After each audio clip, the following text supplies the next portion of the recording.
Welcome to my class, student. It's English grammar. We are doing preposition and these are types 2 and this is session 2.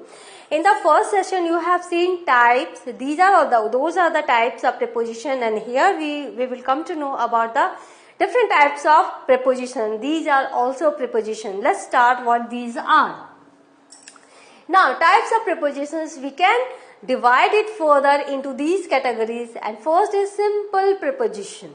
Second is compound preposition. Third is phrase preposition. Then participle preposition. Then double preposition. And other prepositions, prepositions of place, time, direction, manner that we have done in the previous session. So in this particular session, we will do simple, compound, phrase, participle and double preposition.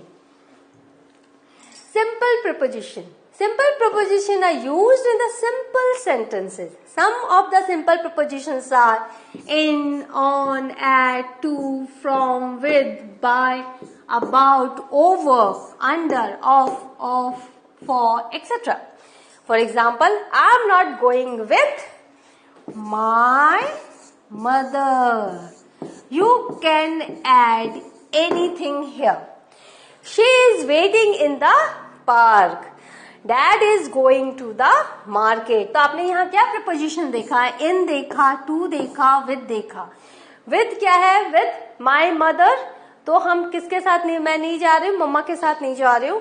और in the park आपने पहले देखा कि in क्या है? Place in the park, and to means अब direction देख रहे हो, to the market.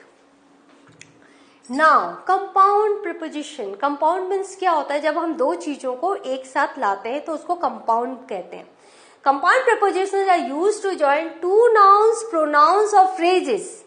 यहाँ पर आप देख रहे हो सिंगल नहीं है, दो noun, pronouns और phrases को जब हम जोड़ते हैं तो compound sentence कहते हैं.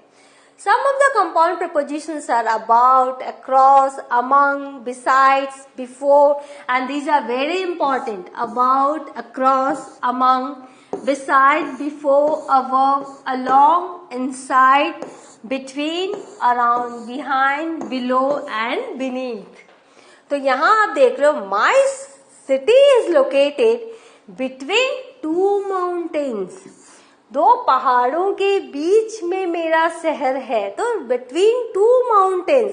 तो यहाँ आप देख रहे हो, यहाँ पर जो between है इसने आपने दो नाउन को जोड़ा, दो कॉमन नाउन को जोड़ा. I will finish the lunch before you come. यहाँ पे देखो before you come, मैं अपना लंच फिनिश कर लूंगा. Then phrase preposition. पहले आपने phrasal preposition पढ़ा था, अभी देखो phrase preposition क्या है. Prepositional phrases are group of words having preposition indicating relationships among various elements in the sentence. Some of the phrase prepositions are according to, an account of, in spite of, in front of, for the sake of, in order to, by means of, with reference to, in addition to, due to, etc. तो these are the things. etc. में क्यों लगाती हूँ? क्योंकि बहुत सारे prepositions हैं और it's not possible to write all these things here because I have limitations here. तो आप अपने ग्रामर के बुक को प्लीज देखिए और वहाँ आपको बहुत सारे phrase prepositions मिलेंगे. तो इस तरह से आप देख रहे हो ये जो ग्रुप ऑफ वर्ड्स हैं, an account of, these are the group of words. एक दो तीन वर्ड हैं बट ये प्रीपोजिशन है, प्रीपोजिशनल फ्रेज है. For example, I return home due to condolence in the college. मैं कॉलेज गया था लेकिन वहाँ कंडोलेंस चल रहा था तो मैं घर आ गया. According to me, there were 3 mango trees in the garden. मेरे ख्याल से 3 mango trees थे गार्डन में. तो according to ये preposition है. I work hard in order to maintain my position in the class. तो आप देख रहे हो कि इस तरह से कैसे prepositional phrases हम use कर रहे हैं. Now, participle preposition. A participle preposition is a participle like an, ed और ing verb. आपको पता है पार्टिसिपल क्या होता है, जो आपको present participle and past participle, present participle में हम ing लगाते हैं एंड पास्ट पार्टिसिपल में हम क्या करते हैं, en and third form of verb लगाते हैं. तो यहाँ पर इन दोनों का उल्लेख हुआ है, ed ing, which acts as a preposition such as assuming, considering, bearing, given, concerning, notwithstanding, pending, during, regarding, expected, provided. तो यहाँ आप देख रहे ing, राइट, फिर en एंड देन यहाँ पर ed का हमने यूज देखा, en, ed and ing. So these are all prepositions. Now example, I get sick during summer season. तो ये during is your prepositional phrase.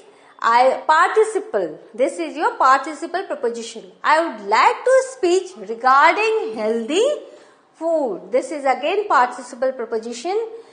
My project work is still pending. Now here pending is again your participle preposition.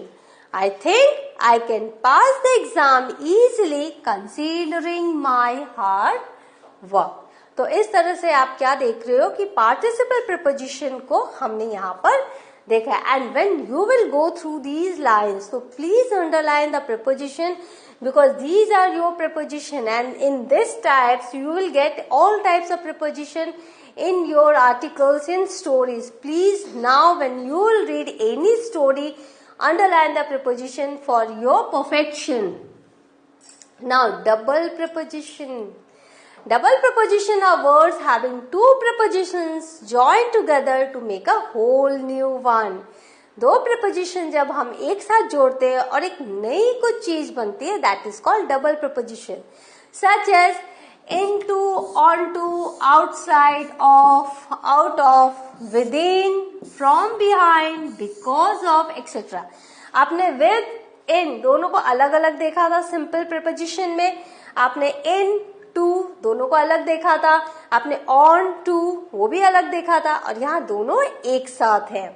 We need to solve 3 questions out of 5. Out of 5. 5 में हमें 3 questions solve करने हैं. We won the game just because of him. उसके कारण हम क्या किए? Now, we need to solve 3 questions out of 5. ये आप बहुत बार आपने पढ़ा होगा क्वेश्चन पेपर में भी. तो ये out of जो है ये आपका डबल प्रपोजिशन है. We won the game just because of him. उसके कारण ही हम ये जीत गए. I need to complete my project within a day. एक दिन में ही मुझे ये काम करना है. तो ये जो within है, एक ही दिन के भीतर, आप with और in को अलग करोगे वो अलग है, लेकिन within एक शब्द है और इसका जो मीनिंग है वो डिफरेंट है. Because of and out of. Now, preposition and adverbs. बहुत बार हम कंफ्यूज हो जाते हैं कि हम adverbs देखें या preposition लगाएं. तो there are some words which can be used both as preposition and adverbs. If a word is used as a preposition, it will have a noun or pronoun as its object. क्यों? क्योंकि preposition हमेशा noun या pronoun के साथ होता है. Adverbs on the other hand do not have objects. जो adverbs हैं उनके ऑब्जेक्ट्स नहीं होते और प्रीपोजिशन का हमेशा एक ऑब्जेक्ट होता है. They are used to modify verb, adjective और अनदर एडवर्ब. तो एडवर्ब को हम कैसे पहचानेंगे? सबसे पहले एडवर्ब का कोई ऑब्जेक्ट नहीं होता और दूसरा जो एडवर्ब है वो मॉडिफाई करता है, क्वालिफाई करता है वर्ब को, एडजेक्टिव को और एडवर्ब को. और प्रीपोजिशन जो है वो noun pronoun as a object के पहले आप देखते हो प्रीपोजिशन रहता है. तो आपको कंफ्यूज बिल्कुल भी नहीं होना है. Now she said in the arm chair. यहाँ आर्म चेयर जो है, आपने आर्म चेयर देखा ही होगा, वो आर्म चेयर पर बैठी थी. तो इन द आर्म चेयर, इन जो है ये प्रीपोजिशन है और आर्म चेयर जो है वो ऑब्जेक्ट है. प्लीज कम इन। अब यहाँ पर क्या है, प्लीज कम इन में आप देख रहे हो कोई ऑब्जेक्ट नहीं है, तो ये इन जो है एडवर्ब है, राइट। यहाँ पे देखो हमने ये देखा, इस तरह से कई सेंटेंसेस हैं।